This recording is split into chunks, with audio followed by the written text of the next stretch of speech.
As per usual, there has been quite a lot of discussion going around whether attack percent or Anomaly Mastery is the best in slot choice for Yanagi. In my guide, shameless self-plug right here, go watch it after this video if you haven't yet, I have not mentioned attack percent as a viable option and instead showed a much worse performance for it.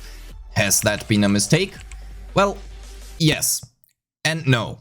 I did forget to mention that attack percent is indeed the better choice for mono electric teams. In my head that has been obvious, and assuming that it is obviously not a great idea. So I apologize for that. Use attack percent if you plan on playing her in mono electric teams.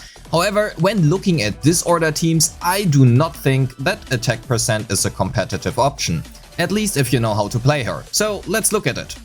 Let's first look at it in a vacuum. We will assume a combo of EX special into Kargan basic 3, 4 and 5 into 2 times Jorgen basic 3, 4 and 5 against an electric weak enemy. On the left, attack percent, and on the right, Anomaly Mastery. 1 shock and the anomaly bar filled to about 85% for attack percent, and 2 shocks and the bar filled to about 30% for Anomaly Mastery. If we now include her ultimate as well, we end up with 2 shocks for the attack percent build and 3 shocks for the Anomaly Mastery build. It also should be noted that a lot of Anomaly went into waste for the attack percent build here.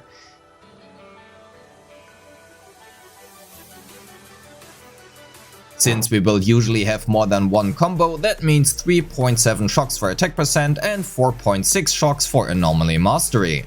Let's assume we can proc a disorder for every shock application. That means we can achieve an additional disorder with the AM build every other combo, which leaves us with the question, does the additional attack offset the loss of a disorder? And the answer is no. Actually, it is the polar opposite. Get it? Polar cause polarity disorder.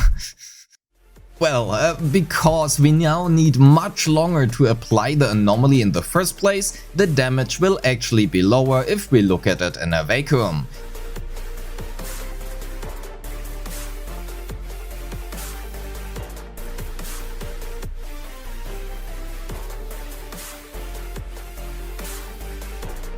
Given the exact same setup, as we can see here, I was actually mildly inconvenienced earlier due to not proccing shock within the first combo.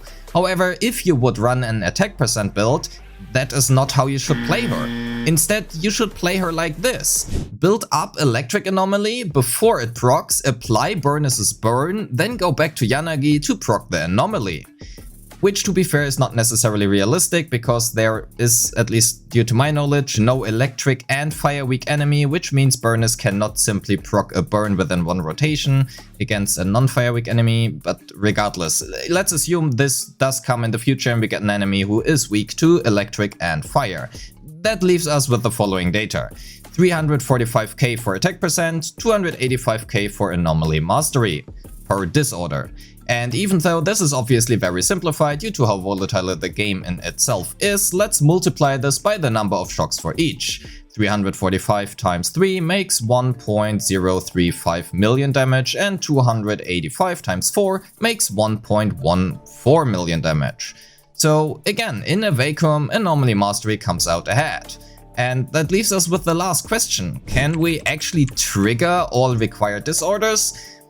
And to be fair, that is a question I cannot answer for you.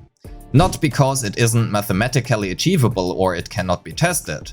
I cannot answer you that because that depends on you, the player. In theory, yes, you can trigger 4 disorders when played with Burness. In fact, you can even trigger up to 6 disorders. However, that does require 1 additional EX special from Yanagi plus Burness's ultimate for the AM build. And when looking at my Shio defense, critical node 7 runs, they all have been faster when playing her with Anomaly Mastery, from about 10 to 20 seconds. And I also actually lied before. There are 2 more questions we have to answer. The first being, what if we don't use her signature weapon? Well, 1.4 shocks on the left for attack percent and 1.9999999 shocks on the right for Anomaly Mastery. To be honest, that feels pretty bad regardless of what you choose, but however, you know, Anomaly Mastery here leaves you with just enough to instantly trigger it with basically any action whatsoever. In a double rotation, that would turn into basically 2.8 shocks for attack percent and 4 shocks for Anomaly Mastery, setting up AM for a much better performance. So the TLDR being here, if you use Fusion Compiler, Anomaly Mastery will be better. That is especially important when taking Rena into account, as she will provide Electric Anomaly as well. However, if you cannot trigger all of the, well, required disorders, then attack percent might come out ahead for you. For the last question, why does my sheet assume 75% if the in-game performance is about 90%? And if you ask that, that is indeed a valid question, and the answer lies in the substats and the performance. But the substats first. My Yanagi here is not well built. In fact, she does barely hit 350 AP out of combat. So why does this matter? Well, taking an Anomaly Mastery main stat allows you to roll both attack percent and anomaly proficiency as substats, which makes her much easier to build. An attack percent main stat would prevent you from rolling attack percent as a main stat, and hence your next most useful substats are, well, outside of anomaly proficiency, flat attack and flat pen. Given those are not wasted, but they are worse than attack percent. Also, I know there is a rumor that apparently there is a really small chance of rolling the same substat as the main stat, but I have personally not seen video proof of that yet recently. And even if that were to be true, the chance of rolling that in the first place is so incredibly low that it likely does not matter for most people. Anyway, back to the question. My sheets assume a well-built Yanagi. Nothing unachievable, but well-built. 3100 attack, 400 anomaly proficiency. Which is better than what I currently have in game, and she scales, to be fair, incredibly well with Anomaly Mastery. Also, sheets are just that. Sheets. They assume a near perfect execution. Basically, they show the potential of a unit. And especially for a unit like Yanagi, who is more difficult to play than other units yet, that actually is quite important. Yo, post-edit riff here. I kinda forgot about an important detail, which definitely needs to be in here. In my sheets, I assume a disorder to be procced 3 seconds after the last anomaly was applied.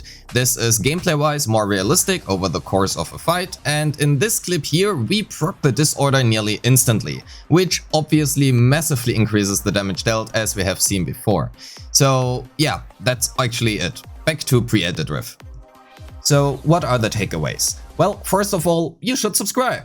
But secondly, and more importantly, Anomaly Mastery wins out if you are able to reliably trigger disorders. It also wins out in terms of convenience, at least for me that is. Most importantly though, playing her with attack percent in slot 6 changes your team rotation, and that is something which is super important to keep in mind while being nearly impossible to account for in sheets. So are my sheets wrong? No. Are other CCs wrong when advertising for attack percent in slot 6? Also no. It all comes down to you as a player and your team execution. Overall, attack percent is about 10 to 15% worse than an Anomaly Mastery build, at least on paper. However, if you cannot make use of the additional shocks generated, attack percent might win out for you. And I would certainly advocate for Anomaly Mastery though if you are playing her with Fusion Compiler. Regardless, think for yourself what you have, also keep in mind substats always matter. Regardless, this video has been a bit shorter than usual, I just thought it might be interesting for 1 or 2 of you. Join the Discord, we have red pandas. Like the video and subscribe if you haven't yet. Thanks for watching and have a great day. Peace.